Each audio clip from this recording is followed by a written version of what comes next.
Abange, ate bino byatandise ddi mu Kikolomojo? Kyani kya maama Naaki? Kyani kya Naalongo? Kati mulwanira kimmwe?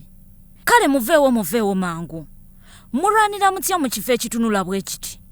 Ag'amaanyi ge muyina singa mugakozesezza okukola bulungi bwansi, mulowooza tekyandiyambyeko. Laba kasasiro abeetoolodde. Tunuulira emyala bwe gigegedde.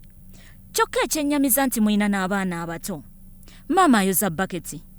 Kati bw'ogimaliriza ng'ogissaamu ebyokulya. Okakasa etukudde kwaga amazzi amakyafu g'ogyozesezza. Ye tekambuuze mmwe abeefukirira.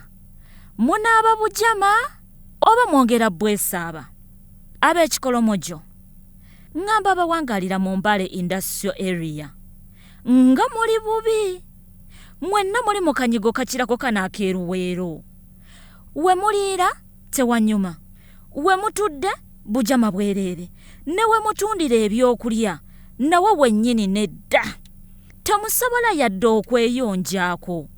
Mukimanyi nti muli mu ndwadde ze musaasaanya. Abakulembeze beeno, nammwe bwe mujjanga mwegatta ku bantu bammwe, nga mutuula bulungi nga mukkalira mu mbeera eno. Ffenno nga Soul TV, wano we tuviiriddeyo, ne tubasaba okuvaayo okukola omulimu mu bantu bammwe n'okubasomesa akabi akali mu kuwangaalira mu bifo ebijamanga bino. Area Awareness ne Basimba Eddan, buli Lwakuna mu Munnyo ku 3 ku Soul TV Omunnyo.